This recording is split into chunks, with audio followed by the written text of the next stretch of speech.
My dear doctor friends, this is Dr. Jatan from Krishnagar. Welcome to the channel Geo Jatan.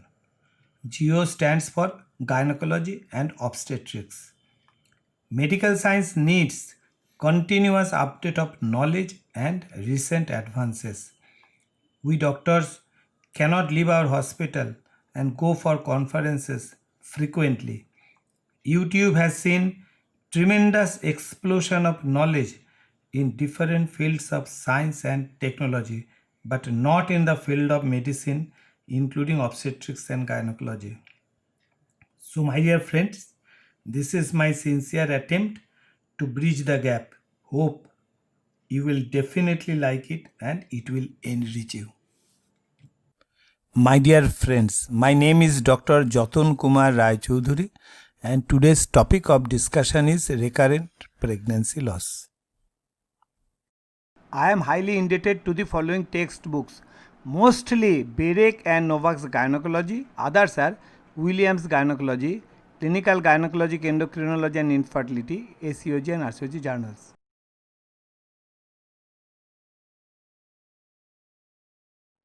Traditionally, recurrent miscarriage is defined as 3 or more clinically recognized pregnancy losses before 20 weeks, those which are confirmed by ultrasound or histopathology.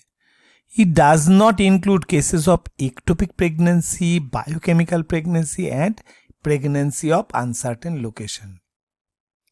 Incidence of recurrent miscarriage is 1 in 300 pregnancy and 1% of the women population. 70% of human conceptions fail to achieve viability and about 50% are lost before the first missed period. And sensitive HCG assay indicates that actual pregnancy loss after implantation is around 30%. So ultimately the clinically recognized pregnancy loss turns around 15% to 25% before 20 weeks of gestation. Preclinical pregnancy loss is diagnosed by serum beta HCG assay before the appearance of gestational sac, and the clinical pregnancy loss is diagnosed following an ultrasonographic evidence of gestational sac, and it may be following 3 categories. It may be pre-embryonic, before the appearance of fetal pole before 5 weeks, embryonic after appearance of fetal pole between 5 to 10 weeks, and fetal which are more than 10 weeks.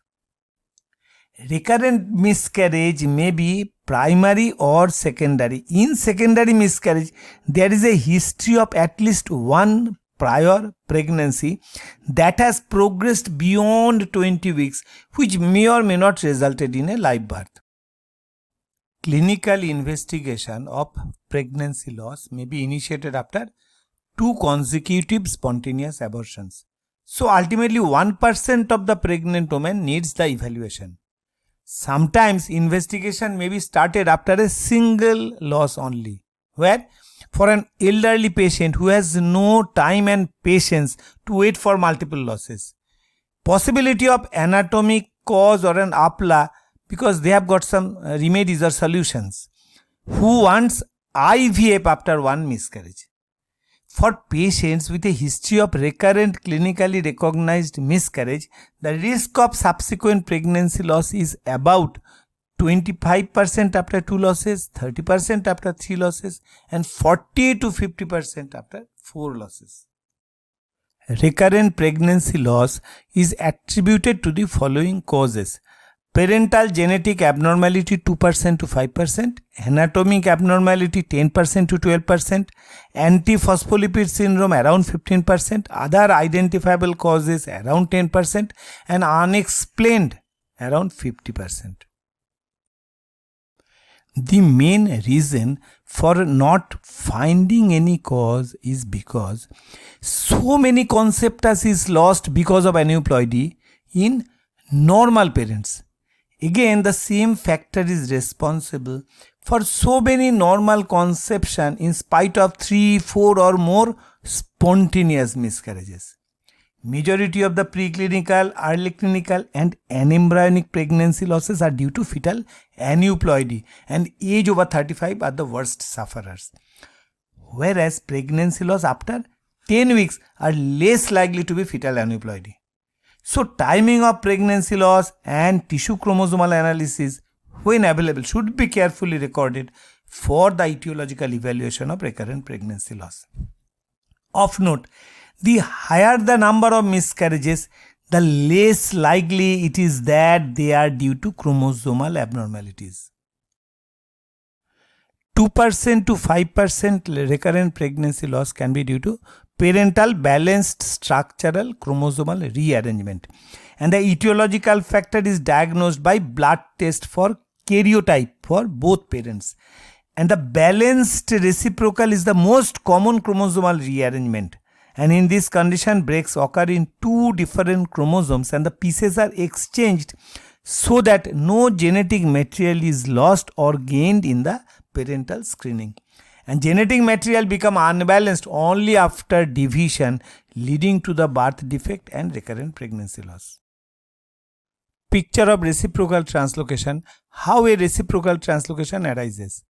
Picture of two normal pair of chromosomes, and parts of two chromosomes break up and attach to different chromosomes. Now, while inside a particular cell, no genetic material is lost and it is not unbalanced. But whenever during meiosis, when this particular chromosome moves to one cell or this chromosome moves to one cell, it becomes unbalanced. It can only be diagnosed with standard G-banding metaphase karyotyping. This is the standard technique for identifying these kinds of translocations.